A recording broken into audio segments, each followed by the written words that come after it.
Bismillahirrahmanirrahim. Assalamualaikum warahmatullahi wabarakatuh. Waalaikumsalam warahmatullahi wabarakatuh.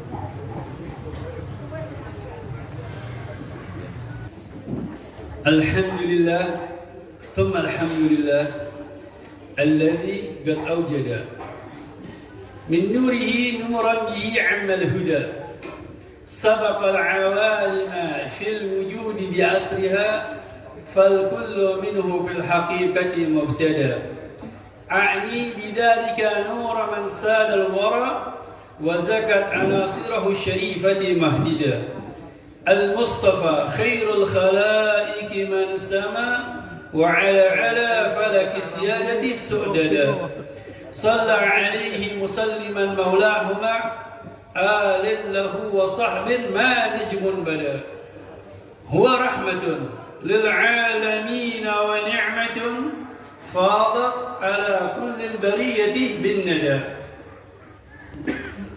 والصلاة والسلام على سيدنا محمد المختار وعلى آله الأطهار وعلى أصحابه الأخيار اللهم صل وسلم وبارك وكرم على سيدنا محمد صلاة تنجينا بها من جميع الأحوال والآفات آمين وتقضي لنا بها جميع الحاجات وتطهرنا بها من جميع السيئات وترفعنا بها عندك أعلى درجات وتبلغنا بها أقصى الغايات من جميع الخيرات في الحياة وبعد الممات أما بعد فيا معاشر الحاضرين والحاضرات رحمكم الله yang saya hormati, yang saya muliakan akhina al-karim Fadilatul Habib Abdullah As-Sijaf wa akhina al-karim Al-Hab Sabari, begitu juga kepada seluruh para hadirin hadirat,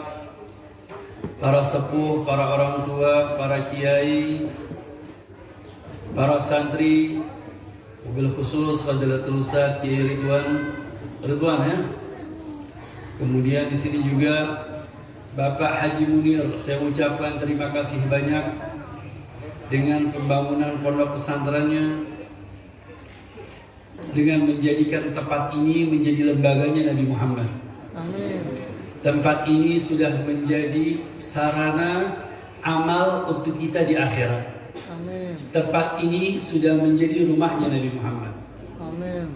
Lembaga Rasulullah sallallahu alaihi wasallam. Ketika saya mendapatkan undangan di tempat ini, perjalanan di pagi hari ba'da subuh, yang harus keluar setelah subuh, sampah harus masuk ke dalam rumah langsung berangkat kemari.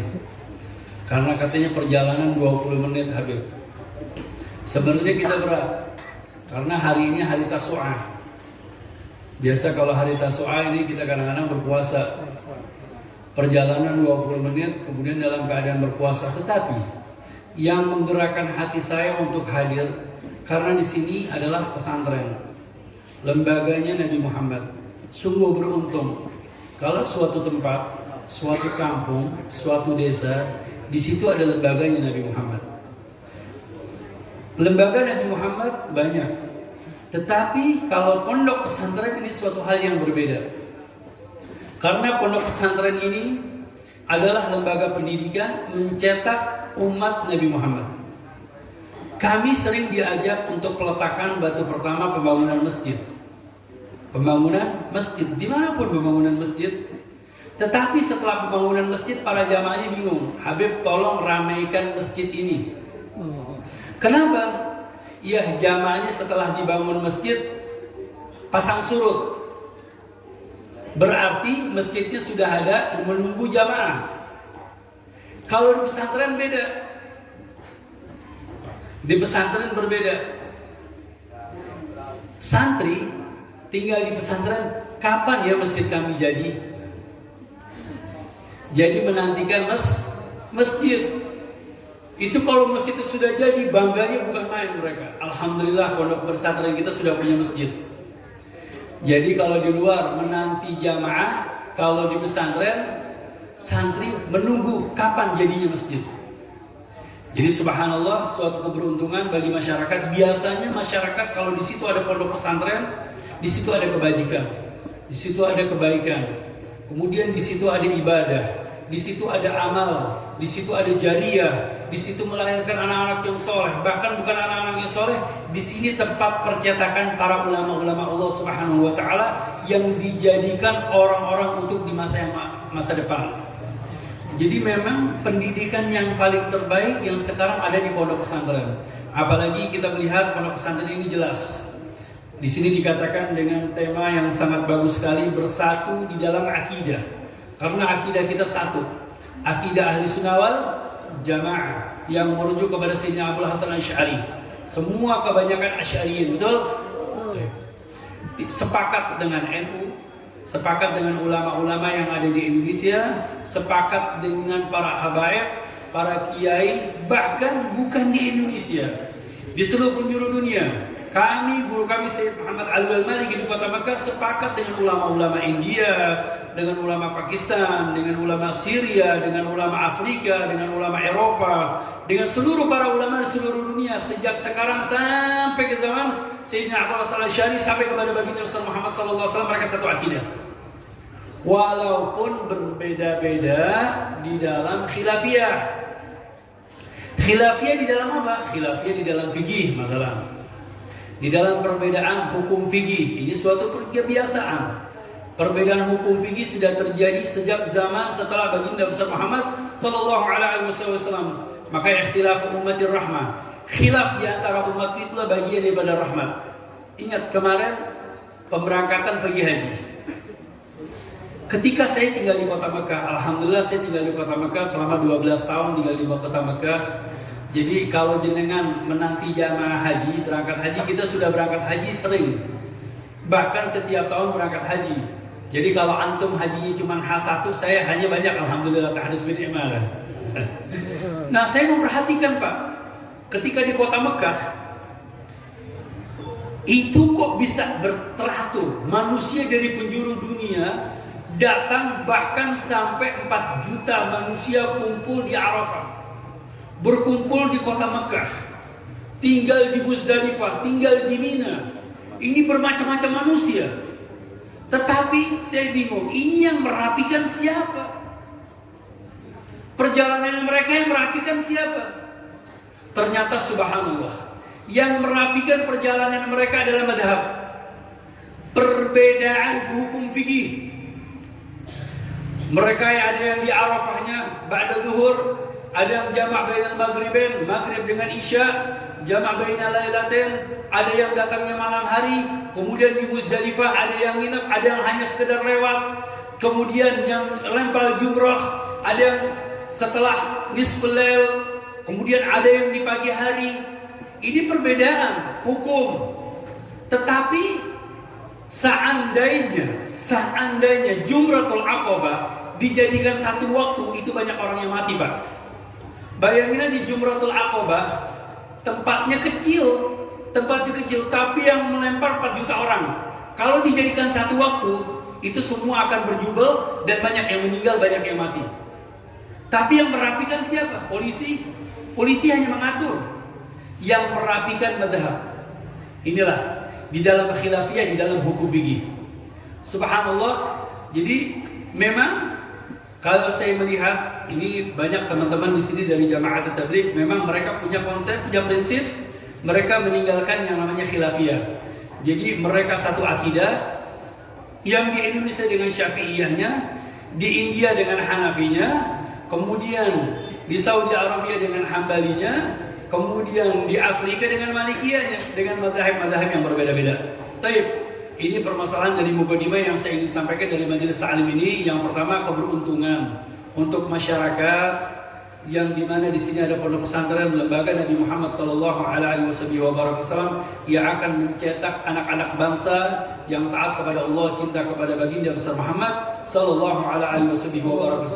Yang apalagi suatu kebanggaan di sini ada pengajian rutinan, pengajian mingguan, pengajian pendidikan yang dihadiri oleh mereka para habaib, para ulama, para kiai, para asatidzah, para ulama, alhamdulillah, yang insya Allah para jamaah tidak bosan-bosan di dalam mengaji.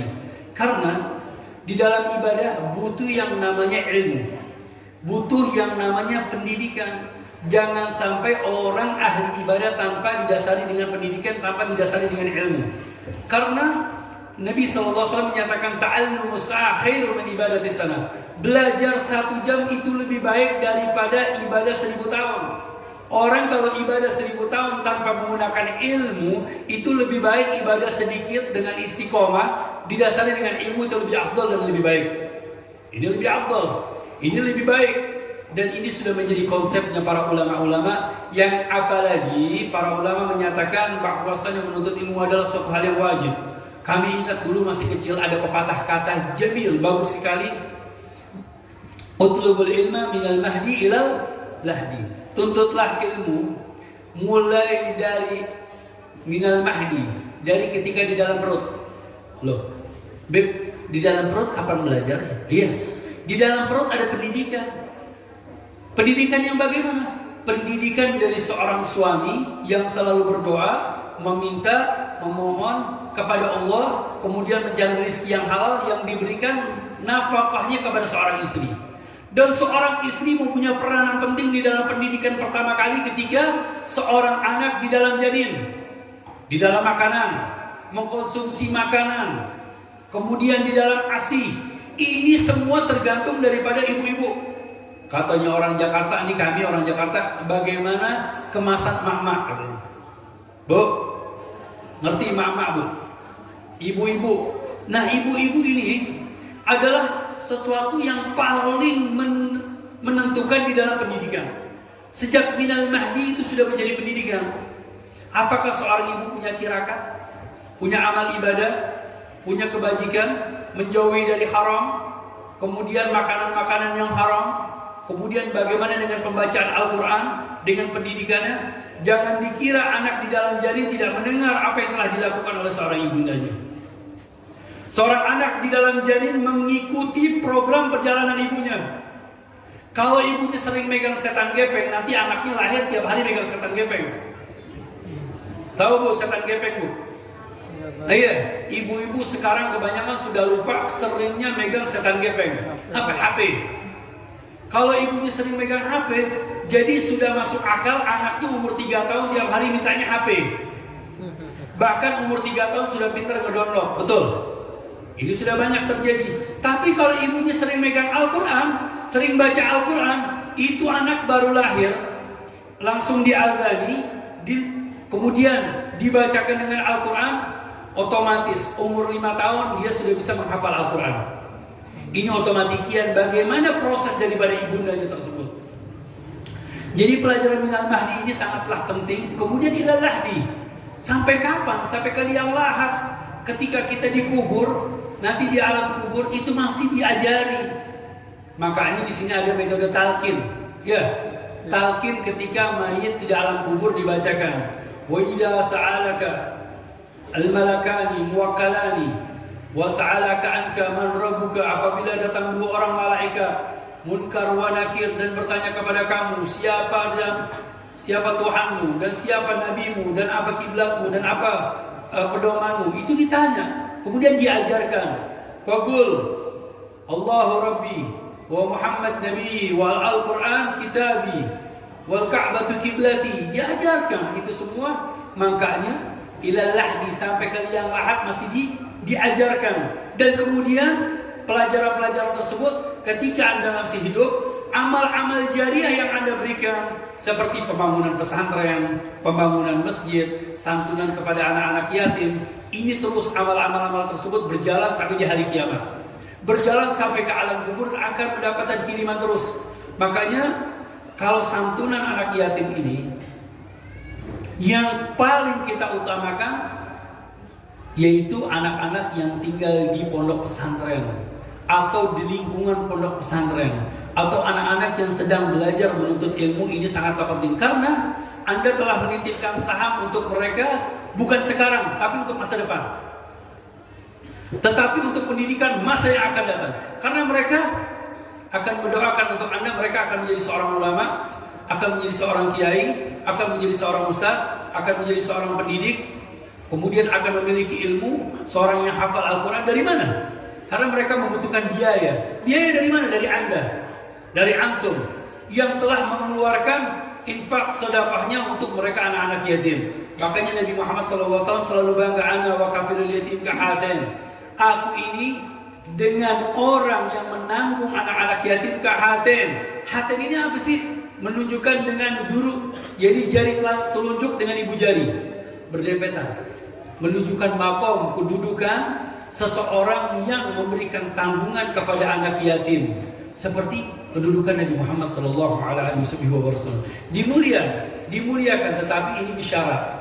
Kafil di sini, al-kafalah di sini menunjukkan mustamirrah. Insya Allah di sini antum menjadi donatur setiap tahun, amin.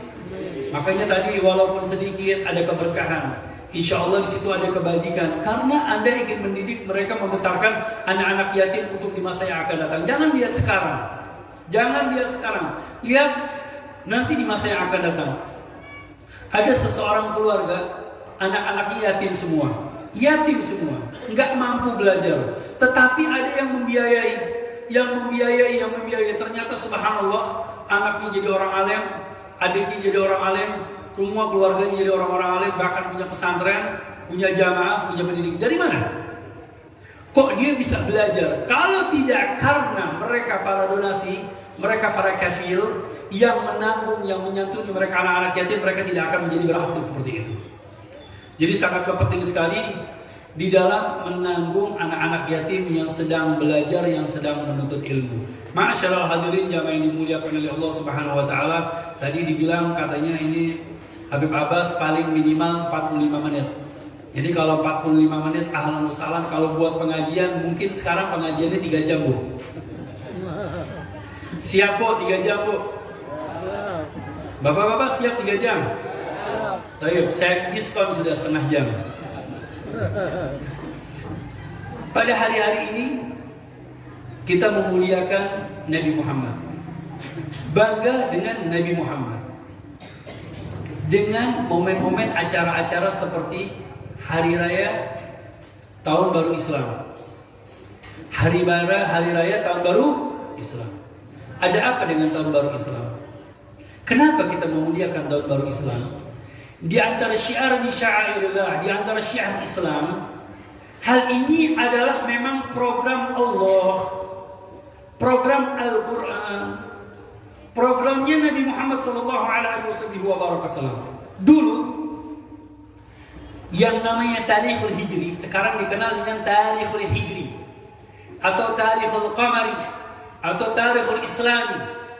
Nama ini yaitu penanggalan Islam, kemudian penanggalan Qamari yaitu dengan perputaran bulan, kemudian penanggalan Islam yang kita kenal sekarang ini. Dulu nama-nama ini belum ada. Dahulu masih dikenal dengan namanya Tarikhul Arab, tarikh penanggalan orang-orang Arab. Jadi orang-orang Arab dulu, di dalam orang-orang Arab dulu, sebelum zaman Nabi Muhammad, mereka sudah memiliki penanggalan. Orang-orang Masehi, orang-orang Yahudi, itu mereka bangga dengan tarikhul Masihiyahnya mereka. Seperti Januari, Februari, Maret, ya, April, Mei, Juni itu sudah ada. Dan mereka bangga dengan tarikhul Masihiyahnya mereka. Orang-orang Arab juga bangga dengan tarikhul Arabnya mereka. Seperti contohnya Muharram. Ada apa dengan Muharram?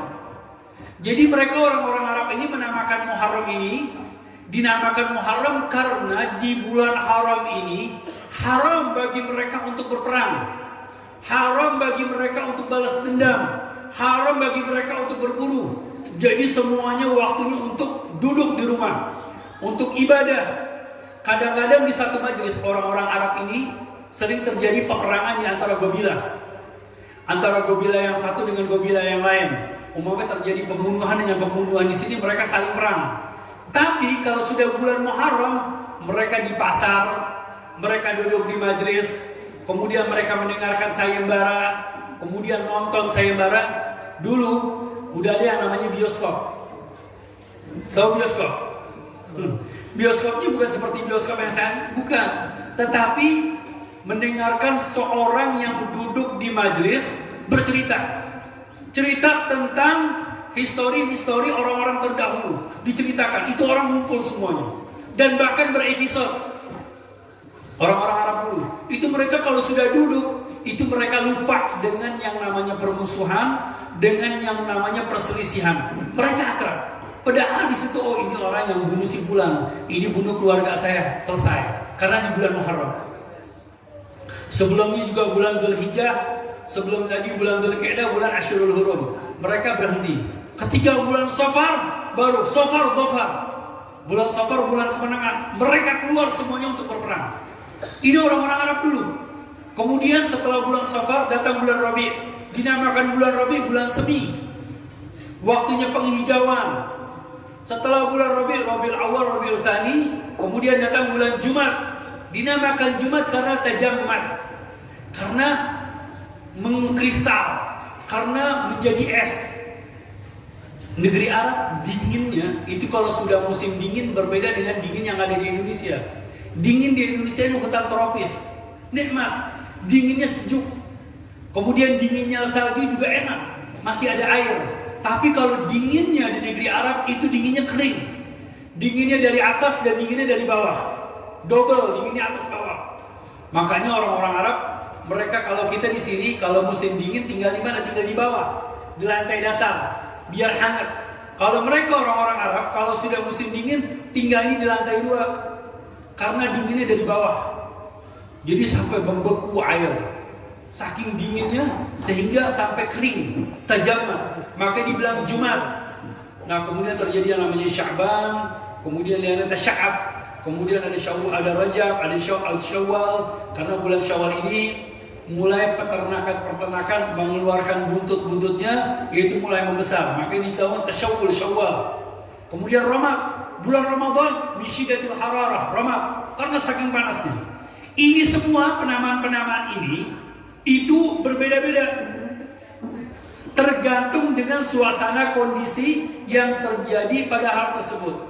Nah, ternyata datang seorang saudagar, seorang yang alim, seorang yang bijaksana, seorang yang mulia, yang dimuliakan oleh Allah.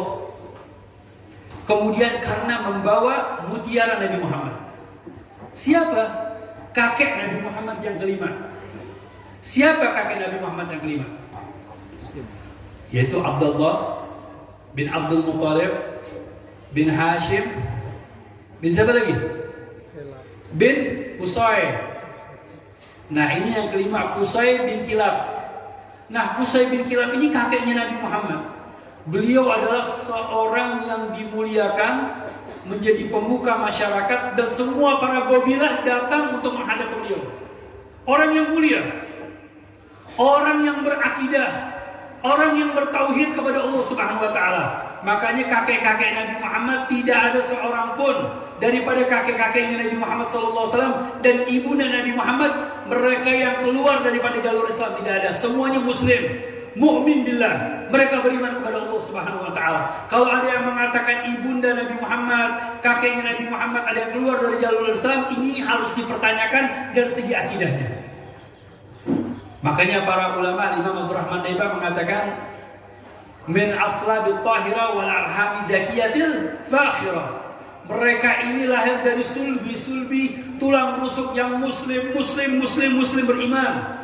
Kemudian dari rahim-rahim ibunda yang mulia. Makanya Imam Al-Qadhiyat mengatakan, aku telah menghitung kakek-kakek Nabi dan ibunda Nabi, semuanya tidak ada yang tidak beriman kepada Allah. Mereka beriman kepada Allah Subhanahu wa taala. Ini sudah menjadi penghitungan. Apa kalau dikatakan penghitungan Habib? Dance apa? Hah? Pendataan ayah-ayah Nabi dan ibunda Nabi. Semuanya muslim, semuanya mukmin, sampai ke Nabi Allah Adam alaihissalam. Nah, Qusay ini dimuliakan. Kumpul para gobilah-gobilah datang kepada Qusay.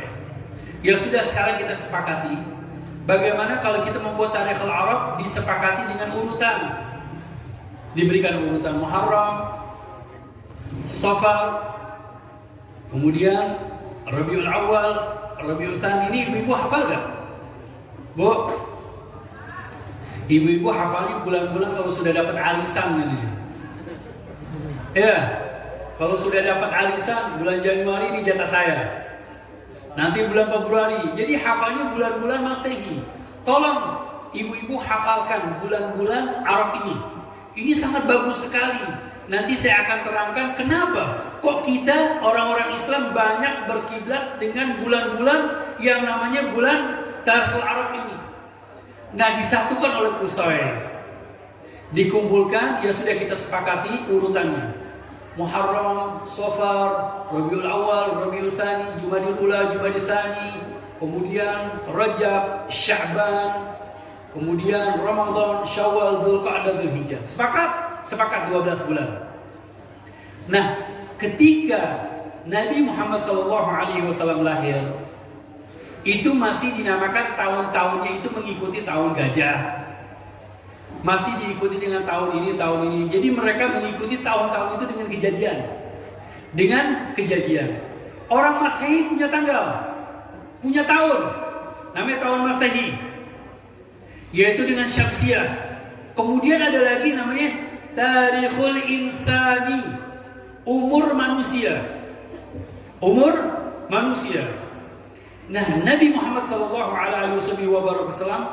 menerima wahyu dari Allah Subhanahu wa taala, dinyatakan inna iddatash syuhuri indallahi 12 syahran fi kitabillah yauma khalaqas samawati wal ard minha arba'atun hurum dzalika ad-dinul qayyim fala tadhlimu fihinna anfusakum.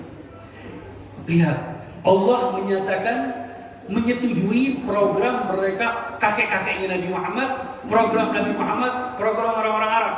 Karena Al-Quran diturunkan di negeri Arab, menyesuaikan dengan keadaan komunitas orang-orang Arab, kemudian dengan kebudayaan orang-orang Arab, disesuaikan penanggalan tersebut, penahunan tersebut, bulan.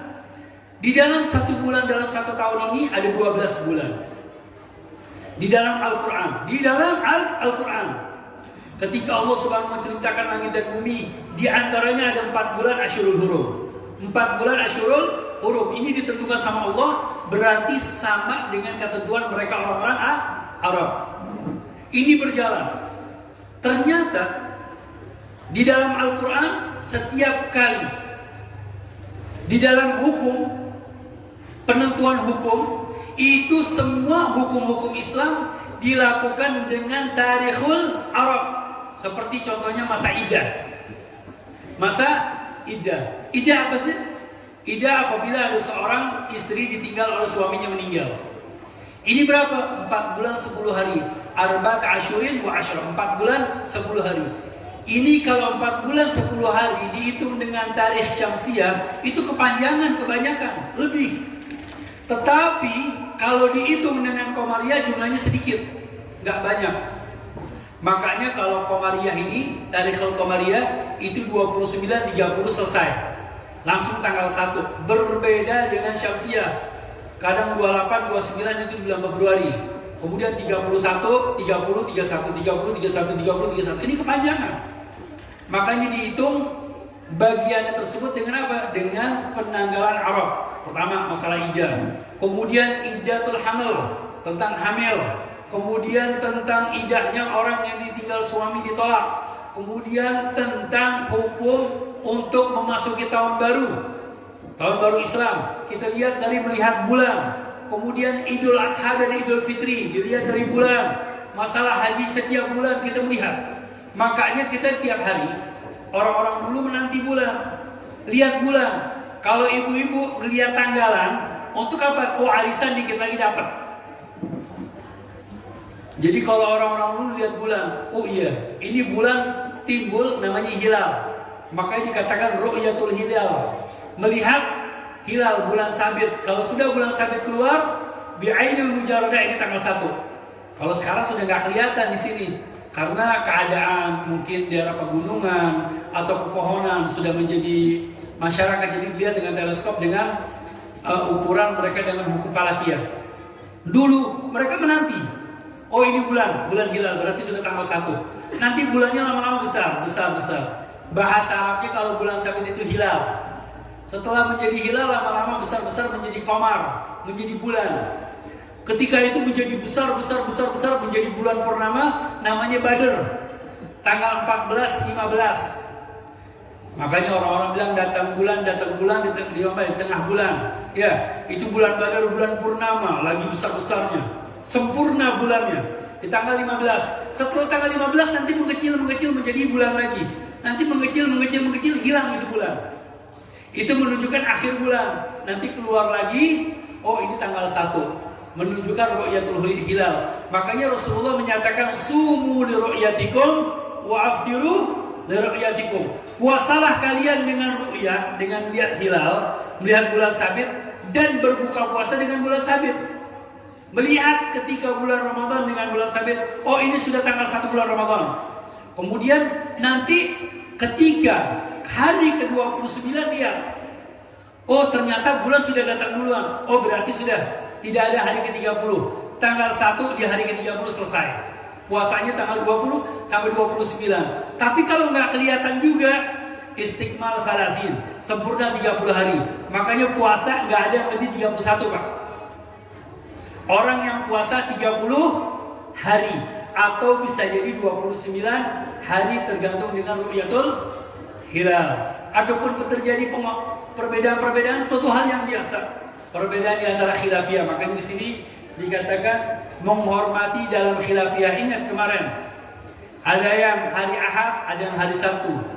Mereka Idul Adha, kemudian Idul Fitrinya berbeda-beda. Itu permasalahan khilafiyah yang kita tidak usah permasalahkan. Yang penting kita mengikuti bagaimana program kalender yang sudah disepakati oleh negara. Kita ikuti kenegaraan kita karena mereka sudah punya tim, kita ikuti untuk menghilangkan khilafiyah tersebut, perbedaan, karena untuk tauhidul ummah, untuk menyatukan umat. Taib.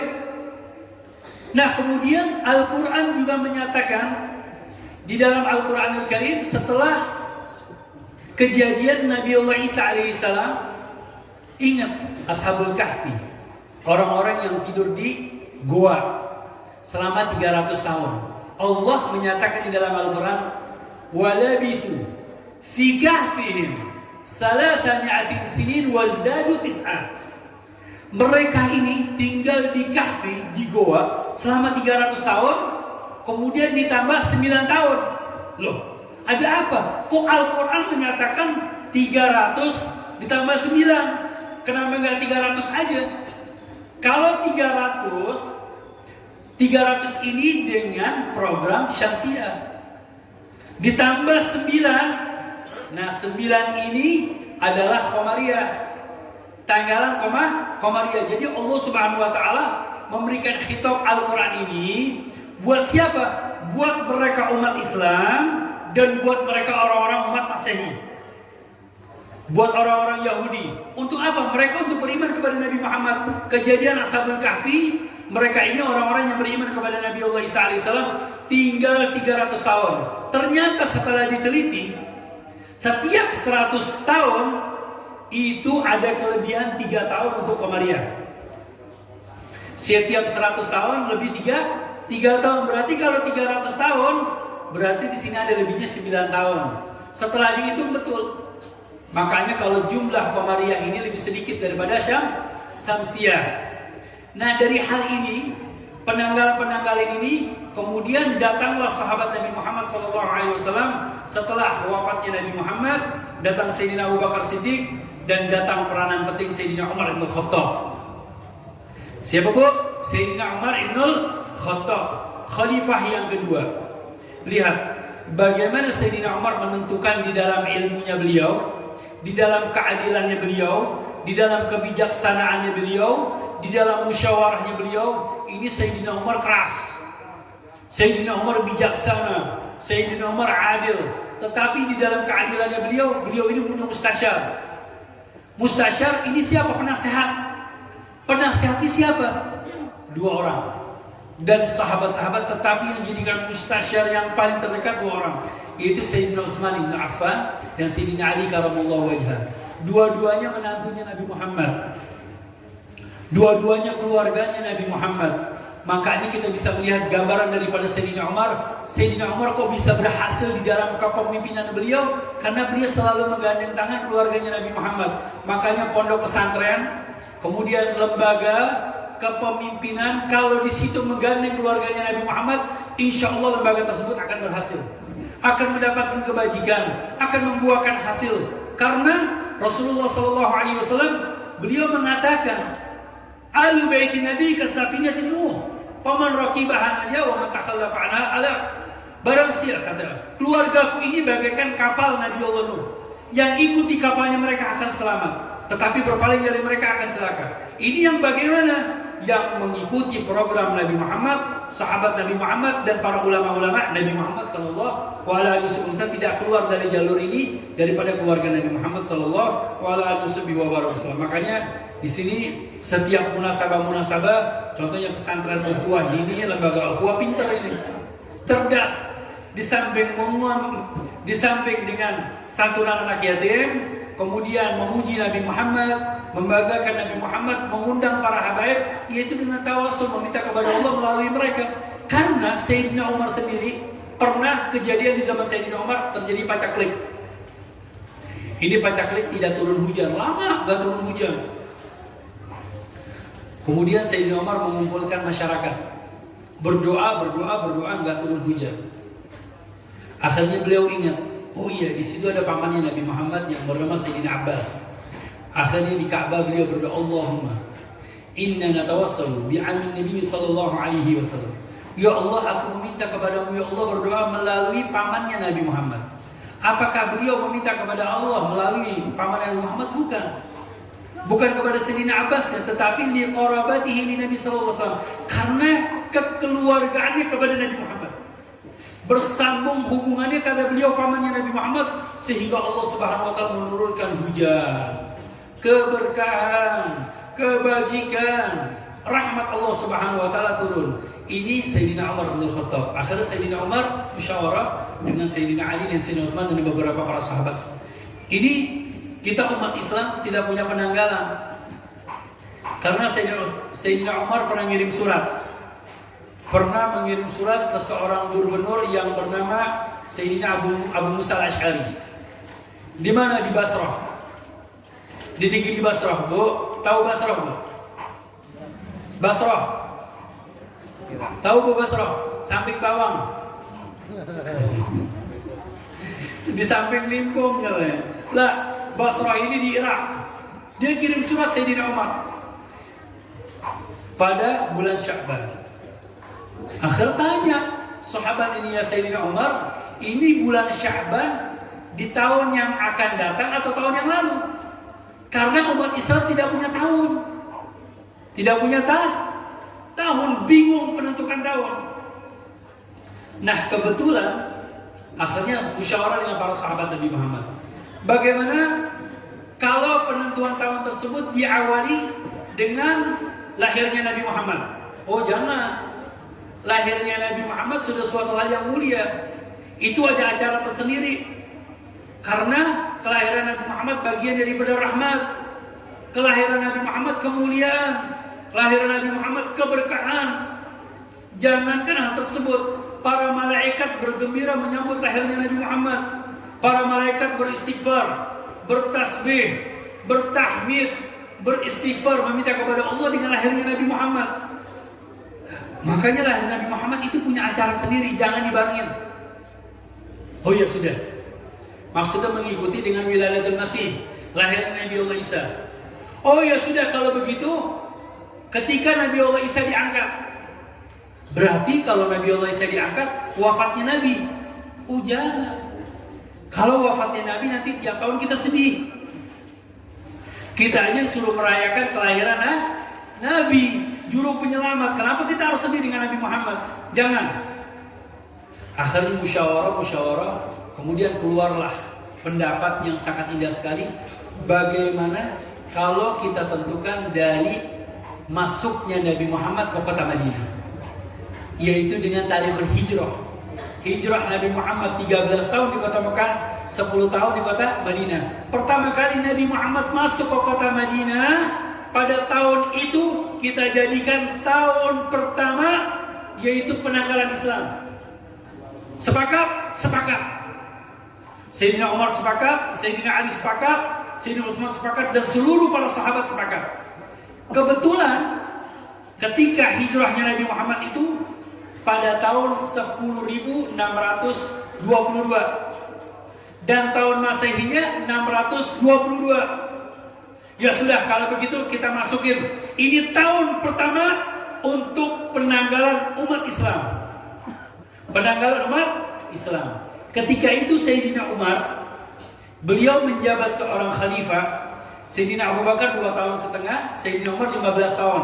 Ini di akhir-akhir tahunnya Sayyidina Umar, ketika itu tahun 17. Berarti kita di tahun berapa ini?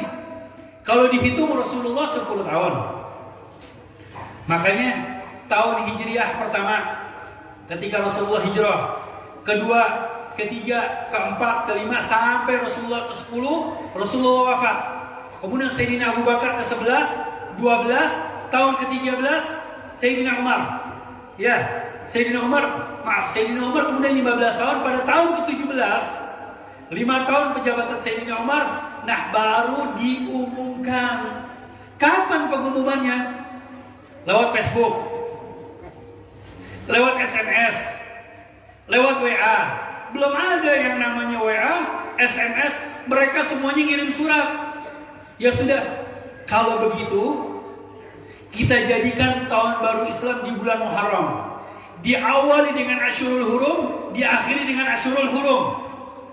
Sepakat kapan pengumuman tersebut? Nanti kita umumkan ketika para manusia kemudian mereka sedang melaksanakan ibadah haji. Terjadilah pelaksanaan ibadah haji. Kapan pelaksanaan ibadah haji? Di bulan Dzulhijjah. Ketika di bulan Dzulhijjah ini Allah menyatakan di dalam ayat suci Al-Qur'an, wa'adzim fin nas bil haji ya'tuka rijalan wa 'ala kulli dhamir ya'tina min kulli fajjin 'amik. Seluruh manusia dari penjuru dunia datang. Karena di zaman Sayyidina Umar ini futuhat banyak. Romawi sudah hampir terbuka, Persia sudah terbuka, sudah didapatkan kemenangan, Irak, kemudian Mesir. Ini bagaimana pengumuman tersebut? Ketika mereka berangkat haji, Sayyidina Umar mengumumkan, ayuhan nas, bahwasanya kita ini ingin melaksanakan, waduh, udah lebih 1 jam ini. Terus, jadi ibu-ibu dengerin cerita aja sudah. Ini cerita tarikhnya banyak, besar, kita kemas jadi segini sudah. Tinggal 1 jam. Jadi nggak usah repot-repot, dengerin aja sudah. Biar, tapi paham Pak? Nah, Sayyidina Umar mengumumkan ketika mereka semua datang melaksanakan ibadah haji. Ini waktu kesempatan untuk pengumuman bahwasannya sekarang kita sudah berada di bulan Dzulhijjah, pelaksanaan ibadah haji. Loh, kok ibadah haji di tanggal 12? Di tanggal 10, di tanggal 9 Arafah. Di bulan Dzulhijjah Arafah pada tanggal 9. Berarti penanggalan sudah ada. Cuman yang belum ada tahun. Belum ada tahun. Makanya wukuf di Arafah itu tanggal 9. Idul Adha tanggal 10. Tapi sekarang saya bingung. Ini kenapa ya? Orang haji kok harus tanggal 9? Kenapa nggak di tanggal lain? Enak aja. Tidak bisa dirubah karena ini tauqifi. Program dari Allah dan Rasulullah SAW. Makanya mereka para jamaah haji ini pelaksanaan ibadah haji ini mereka mengikuti siapa? Mengikuti Nabi Muhammad. Maka Rasul mengatakan, khudhu anni manasikakum. Ikutilah aku di dalam manasik kalian, di dalam ibadah haji. Begitu juga sholat. Anda sholat di Al-Quran, Al-Quran hanya menyatakan di dalam al-farka'u wasjudu aqimus sholat. Kok jenengan sholat Allahu Akbar? Kemudian baca doa istiftah, baca Al-Fatihah, dikatakan Nabi Muhammad wajib, baca surat, kemudian ruku, sami Allahu liman hamidah. Dari mana Pak? Di Al-Quran gak ada. Nah, loh. Kok di Al-Quran? Iya, Al-Quran menyatakan global, ijmal. Aqimus shalah wa atuz zakah. Aqimus shalah wasjudu warka'u. Tetapi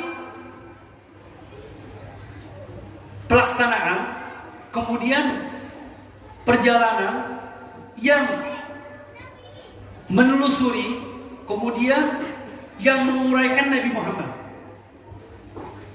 yang menerangkan Nabi Muhammad. Apa kata Nabi Muhammad? Sallu kama ra'aitumuni usolli. Salatlah kalian sebagaimana aku melaksanakan salat. Nabi Muhammad salat Allahu Akbar. Nabi Muhammad salat. Oh, Nabi pakai takbiratul ihram. Kemudian takbiratul ihram dengan mengangkat tangan. Makanya terjadi khilaf. Nah, ini dia. Dalam khilafiyah, makanya kalau antum pergi haji, umrah, kalau di Indonesia semuanya Masya Allah Syafi'i. Allahu Akbar. Ya, ini jari jempolnya itu ada di kuping. Allahu Akbar, sepakat Syafi'i. Tapi kalau di luar negeri, nanti antum ketika di kota Mekah ada Allahu Akbar. Ada gak? Ada. Ada lagi Allahu Akbar. Ada lagi Allahu Akbar. Ini perbedaan terjadi karena mereka para sahabat melihat Nabi Muhammad. Melihat Nabi Muhammad, kemudian tangan Allahu Akbar. Umat Syafi'iyah sepakat di atas pusat. Ada yang lagi di dada. Pernah lihat gak? Ya. Ada lagi yang di sini. Ada lagi yang begini. Maliki. Ini terjadi perbedaan. Berarti para sahabat melihat Nabi Muhammad. Ada perbedaan. Nah, makanya terjadi di dalam salat khilafiyah perbedaan-perbedaan madhab. Itu suatu hal biasa, perbedaan madhab. Nah, disitulah Nabi Muhammad SAW memberikan hukum-hukum di dalam ibadah salat, di dalam ibadah zakat, di dalam ibadah haji. Nah, ketika Sayyidina Umar mengumumkan bahwasannya setelah Arafah orang-orang manusia kumpul, Sayyidina Umar mengumumkan bahwasannya pada hari ini hari raya haji, hari raya Idul Fitri besok, hari raya Idul Adha. Kemudian sekarang di bulan haram dan dia akan datang ada ketemu bulan haram, bulan Muharram.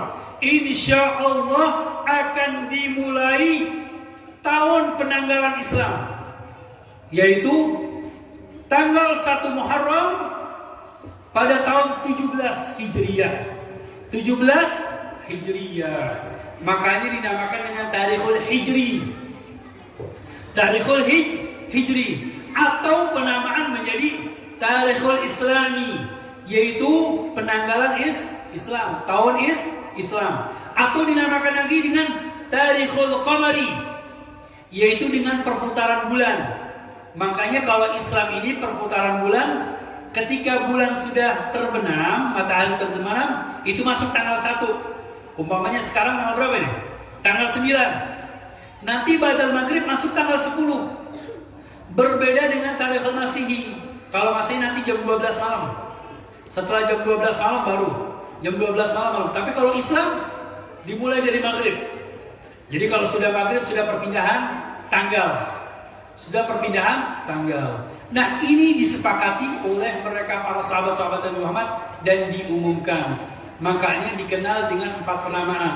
Yang pertama dengan Tarikhul Arab, kemudian Tarikhul Qamari, yaitu tarikh dengan perputaran bulan, yang hal ini sudah menjadi bagian umat Islam, sudah menjadi kaidahnya Nabi Muhammad dan sudah menjadi hukum fikih di dalam penentuan tanggal, di dalam ilmu falak, di dalam penentuan masuknya bulan, kemudian tentang ibadah haji, kemudian tentang iddatul tolak, iddatul wafa, iddatul hamal, kemudian tentang permasalahan banyak di dalam hukum Islam diambil dari Tarikhul Qamari atau dikenal dengan Tarikhul Hijri, yaitu sejarah hijrahnya Nabi Muhammad sallallahu alaihi wasallam. Makanya saya bangga dengan umat Islam kemarin pada tanggal 1 Hijriah, tanggal 1 Masehi Hijriah, tanggal 1 Muharram, mereka ada yang buat maulid, mereka ada yang buat acara, ada santunan anak yatim, kemudian membuat momen-momen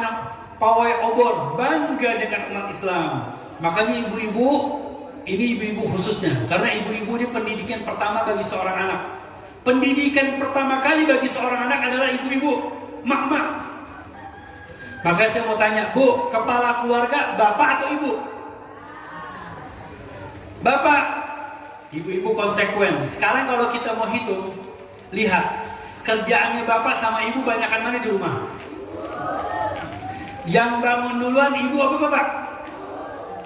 Yang masak air Yang nyuci, yang masak, yang ngepel, yang ngurusin anak, yang nganterin sekolah, kemudian yang ngaturin anak-anak, yang ngeriska, semua yang belanja di pasar. Berarti kepala keluarga ibu atau bapak?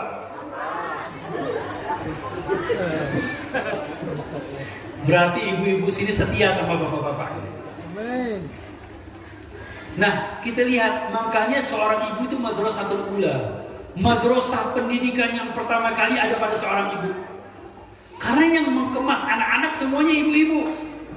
Makanya kita ingin melihat suatu bangsa. Kalau ingin melihat suatu bangsa yang berhasil, jangan lihat dari anak-anaknya. Lihat dari bagaimana ibu-ibunya. Ibu-ibunya rajin ngaji gak? Ibu-ibunya sering belajar gak? Bagaimana ibu-ibunya? Kalau ibu-ibunya sering nge-mall, berarti anak-anaknya sering mejeng. Tahu mejeng? Sering jalan-jalan. Tapi kalau ibu-ibunya sering main HP, itu anak-anaknya umur 3 tahun pintar download. Betul Pak. Tapi kalau ibu-ibunya sering ngaji, sering baca Al-Quran, sering dalam pendidikan, insya Allah anak-anaknya lahir hafal Quran. Amin. Anak-anaknya jadi ulama, anak-anaknya jadi kiai. Karena ibu-ibu ketika hamil, Masya Allah, Habib doakan, Ustaz doakan saya lagi hamil, semoga jadi anak yang soleh. Itu seorang ibu-ibu yang lagi hamil memandang seorang ulama aja, itu sudah mendapatkan nur cahayanya mereka. Ini para aulia-aulia Allah, para solihin, jangan dikira tidak punya magnetisia, magnet yang sangat besar. Ini dikatakan para aulia humul ladina idza dzukirullah. Mereka kalau sudah dipandang, dilihat aja kita langsung ingat sama Allah. Kita nggak usah ingat-ingat ulama dulu dah.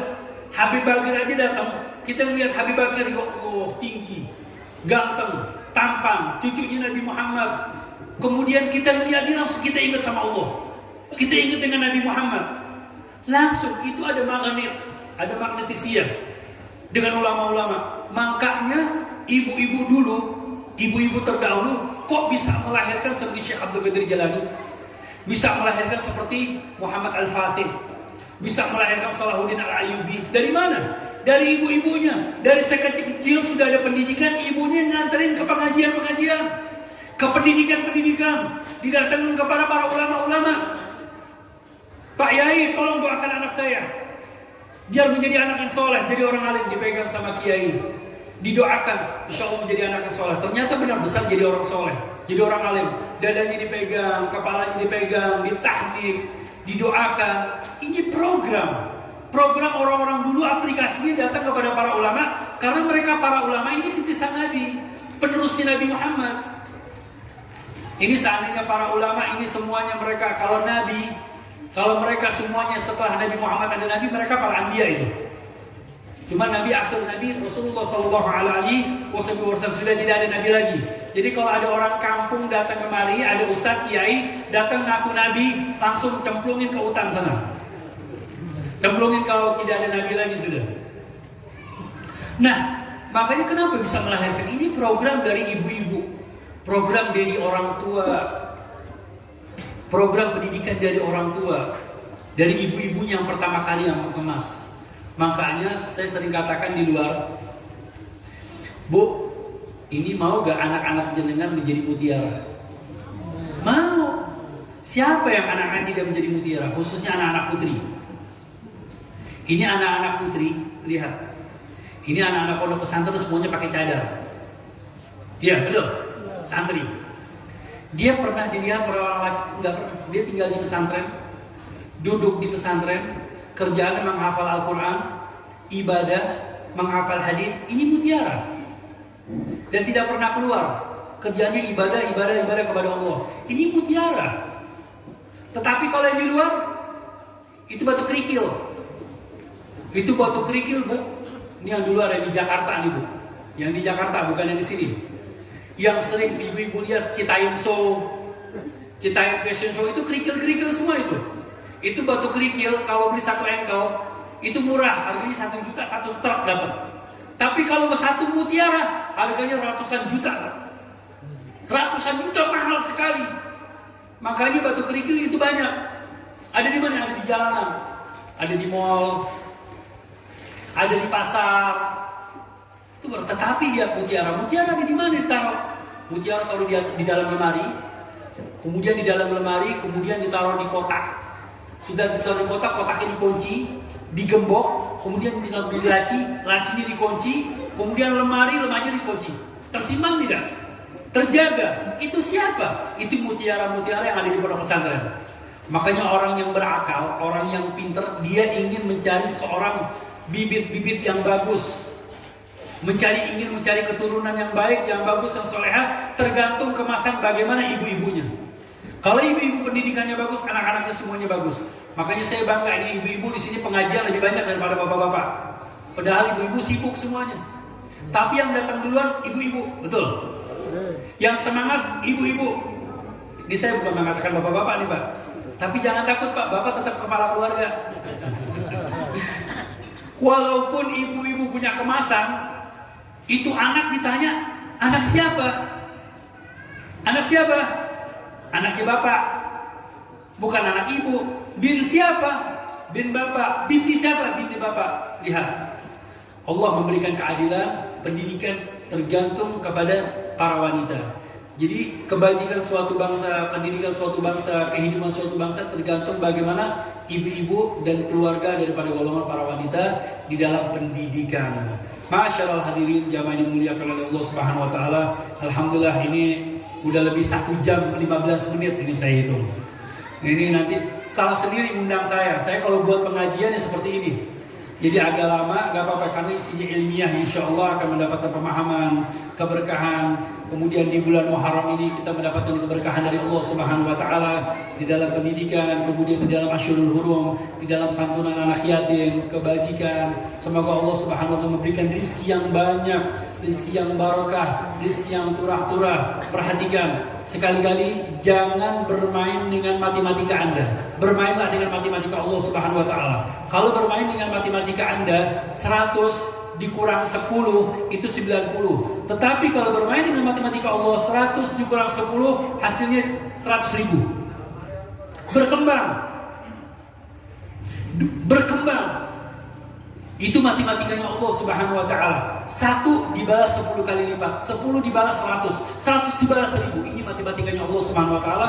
Maka jangan sekali-kali bermain dengan matematika Anda, bermainlah dengan matematika Allah Subhanahu wa taala. Semoga Allah Subhanahu wa taala memberikan kebajikan kepada kita, rezeki yang barokah, kehidupan yang manfaat. Semoga putra-putri kita menjadi anak-anak yang soleh dan soleha, orang-orang yang dekat kepada Allah, yang cinta kepada baginda besar Muhammad sallallahu alaihi wasallam, yang selalu menjalani syariat Nabi Muhammad sallallahu alaihi wasallam. Allahumma inna natawassalu bi syarafi maqamihi al-azim an tulahidana fi harakatina wa sakanatina bi 'aini inayatik wa an tahfadhana fi jami' atwarina wa takallubatina bi jamili riayatik wa hasini wiqayatik. اللهم ربنا هب لنا من ازواجنا وذرياتنا قرة اعين واجعلنا للمتقين اماما. اللهم ربنا آتنا في الدنيا حسنة وفي الآخرة حسنة وقنا عذاب النار وادخلنا الجنة مع الأبرار يا عزيز يا غفار يا رب العالمين بفضل سبحان ربك رب العزة عما يصفون وسلام على المرسلين والحمد لله رب العالمين بسر الفاتحة. أعوذ بالله من الشيطان الرجيم. بسم الله الرحمن الحمد لله. إياك نعبد وإياك نستعين. اللهم ربنا تقبل منا على هذه الجلسة المباركة وفي هذا الشهر المبارك بأن تبارك لنا ولكم بالبشارة، بأن تعجل لنا ولكم بالإشارة، بأن تبارك لنا ولكم السحالة والجمال والسلامة في الدنيا والأخرى. وصلى الله على سيدنا محمد والحمد لله رب العالمين. ثم السلام عليكم ورحمة الله تعالى وبركاته.